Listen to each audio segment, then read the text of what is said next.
There will come a time in photography when you want to get more out of your camera. When those automatic shooting modes that you're so used to using are just not doing it for you anymore, they're frustrating you, they're limiting what it is you can get out of your camera. Or you might just reach a point when you're really curious what will happen if you do come out of those automatic shooting modes and experiment with something else. Well, when you get to that point, you're going to want to flip your camera over into full manual mode. But what is manual mode? At what point should you move to it? And how do you get the best out of it? And what do all the settings even mean? In this video, I'm going to try and make it as really simple as possible to understand what manual is, how it works, and how you move over to manual today and start experimenting to get better photos and get more from your camera body. If you have a DSLR camera or a mirrorless camera, it's highly likely that there is going to be a manual mode on your camera. Ordinarily, certainly on the older DSLRs, to enter this mode, you have to just turn that dial around to hit manual, which will usually, but not always, usually be indicated with a letter M. Now, once you're in that manual mode, it is going to allow you to set all of the different camera settings exactly how you want them, and it'll be down to you to expose the photo as you need it to be exposed. Compare this with maybe one of the auto or semi-auto settings, such as shutter priority, where you'll define what the shutter speed is, or maybe a limit as what that shutter speed should go to, and the camera will figure out what the ISO and the aperture should be to still correctly expose that photograph. Well, on manual, all of those things, the ISO, the shutter speed, the aperture, is all going to be down to you to decide and to set. But what do those phrases mean, shutter speed, ISO, and aperture? If you're fairly new to photography, don't worry too much about it. It is not as scary as it may seem. I remember when I first picked up a DSLR camera many years ago, and the phrase exposure triangle used to scare me slightly because I just didn't really get it. And that is because I hadn't really done enough shooting to begin to understand how those three things can impact photos and exposure of the photos that you are taking. And frankly, it is really simple. And like anything photography, it always comes back to light. So I'm going to dive in now and tell you what those three things are so that hopefully they make sense, and then we can move on to a little bit more detail. Okay, let's start with shutter speed, and it's probably the simplest one to understand. The shutter speed is that number you will see in the back of your camera or in the viewfinder if you're shooting mirrorless that will say, I know, 1 to 500th or 1 to 25 or 1 to 2000, whatever it may be. And that relates to speed. So the higher the number, the faster the shutter is going to be. The slower the number, the slower the shutter. And that, if you go way down the speeds and take it really slow, that's how you can achieve long exposure photos. So if you're standing on the banks of a river that's particularly fast moving and you want to blur that water to have that nice kind of creamy milky effect, you see a nice long exposure photography, then the slower the shutter speed you go for, the more milky and misty that water is going to be. On the flip side, if you're shooting a really fast moving sport, say motorsport or football or soccer here in the UK, you're going to want to take that shutter speed really high, because what that's going to allow you to do is freeze the action and capture that sharp detail. I shoot a lot of professional football, primarily football more than anything else, and I am English, so I mean soccer when I say football. And if you watch enough of my channel, you will see there is more than anything else sports and football photography tips. When I'm shooting sports and football, I generally try and start with a 1 to 1000th shutter speed, because I'm confident that is going to freeze the action and give me a nice, sharp, frozen shot of what's going on the pitch in front of me. The other thing just to note with shutter speed, and this will impact the whole exposure triangle we'll come to in a second, is the faster the shutter speed, the less light gets into the camera, okay, or to the sensor, but I'm trying to keep this nice and simple. So if you imagine light is going to come between my hands, and my hands are the shutter. Really bad analogy, but here goes. If I go really quick, not much light is going to get through there. But if I'm really slow, so a slow shutter speed, it allows a lot more light to come in, and that's essentially what is happening in your camera when you're shooting. So if you're on a high shutter speed, less light is getting into the camera. Slow shutter speed, more light is getting in, and that will become a little bit more important in just a minute. Next up, let's look at ISO. The ISO is essentially your camera's sensitivity to light. So if you shoot at a really low ISO, say 100, Then on a really bright sunny day, that is going to make your camera less sensitive to light, so it will keep the exposure, hopefully, or the shot a lot darker in balance with the other settings. If you're shooting at night, you're going to need to crank that ISO all the way up and let your camera be as sensitive to light as possible so that you can get more light into the image and brighten it right up. Now, the downside to having a high ISO, certainly if you're on an older camera, is that your photo can become quite noisy.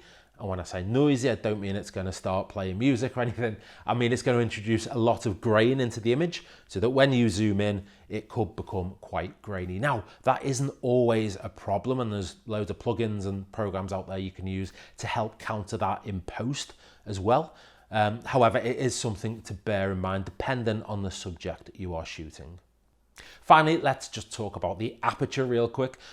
And the aperture is essentially the size of the opening in your lens when your camera takes a photo, and it's going to impact in a couple of ways. It's going to impact the depth of field, which I'll very briefly come back to in a second, but it's also going to impact how much light gets into the camera. So again, we bring it back to light. Now, aperture is indicated in your camera as an F number, so f2.8, f4, f11, and so on. The lower that F number, the bigger the aperture, or the bigger the opening in your lens. So that's going to let more light in. So if you're shooting at f2.8, you can expect way more light is getting in because the opening in your lens is a lot bigger. At that end of the scale as well, at 2.8 and 1.2 and all the rest of it down that end, you're going to also really reduce down the depth of field. And all this means is if you're focused on someone that is, say, 20 yards away from you, then everything behind them will likely just become really creamy and blurred, and that is the effect, or the phenomenon, if you like, called bokeh, if I'm pronouncing that correctly, which I'm sure the comments will tell me I'm not. When you go to the larger F numbers, that is basically going to be a smaller opening, which means less light gets into your camera, but it is also going to really increase the depth of field. So if, again, that person you're photographing 20 yards away from you, if you want all a glorious tree and background behind them, then the higher F number is going to allow you to get more of that background in focus as well.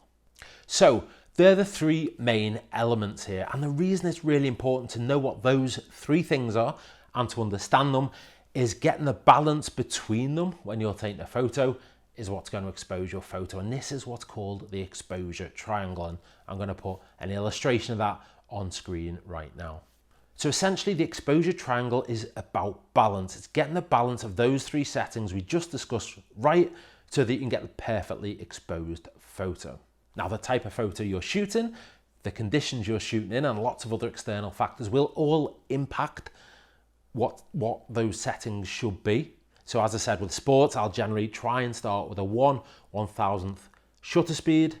I want the aperture to be as low as possible because I like that, the F number in the aperture to be as low as possible, so the aperture is huge, because that's going to let lots of light in, because I'm often shooting at night, and it's going to give me that nice shallow depth of field. I'll then use the ISO, sensitivity to light, to balance up the photo and expose it correctly.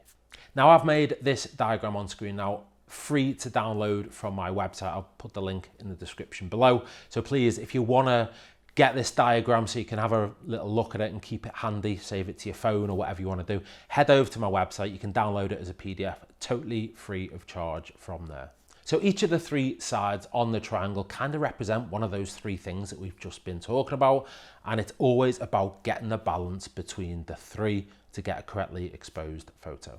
So let's talk a real world example to try and help this make some sort of sense. And as I have probably already said in this video, I shoot a lot of football and a lot of soccer here in the UK. In fact, 99% of what I shoot is and always has been professional football. So I always love to shoot on manual, and there's loads of shooters I know, photographers, who find that a bit weird and only do so themselves in certain conditions, but I just like to be in control of every setting, and there definitely are drawbacks. That's for another video, but let's talk about how I use manual when I'm shooting a fast moving sport like football. So to keep it really simple, I use a shutter speed of at least 1/1000th of a second when shooting sports like football, a lot of fast moving. That is because I want to freeze the action, have a nice sharp image, and that is, I think, the lowest you can go. You can go a little bit lower. There's all sorts of artistic reasons you might want to, but let's just say I'm always going to shoot at 1/1000th of a second. And don't forget, if I'm shooting at a fast shutter speed like that, the less light is getting into the camera or to the camera sensor. So that's when I have to consider the aperture and the ISO. Normally, I will shoot with an aperture of 2.8 or maybe 3.2. 2.8 being the lowest that most of my L series lenses will go that I use for football. And what that does is it gives a nice blurry background as well as letting loads of light in. Best of both worlds really when it comes to sports. So once I have the shutter speed and the aperture set, I then use the ISO to basically balance up the exposure to make sure that the photo is correctly exposed. This will be different practically every single time I shoot because the light conditions are always different. If I'm shooting a game at night under floodlights, that is going to be a lot different to, say, the middle of an afternoon. And also the different seasons in terms of autumn, winter, summer, etc. will also impact the settings that I need because the light will be varying and a little bit all over the place. Now, even though I'm saying I'm going to shoot on a shutter of 1/1000th and my aperture will probably be 2.8 or 3.2, I can't really sit here and say what the ISO will be, and that is because it always fluctuates depending on the light, the conditions, the time of day, etc, etc. And that's it. So I've tried to make that as simple as possible and to leave out as much terminology as possible to just make it understandable. As I said, when I was starting in photography, for some reason I was really scared of the phrase exposure triangle for a long time. And you know what? As soon as I allowed myself a little bit of time to read about it and understand it and practice, it all became almost second nature when it comes to correctly exposing a photograph. It also puts you in a great position and to go and truly experiment with the type of photography you want to do, be it long exposure, sport, portrait, or whatever it may be. So have the confidence to knock your camera into manual mode and get out there and get experimenting.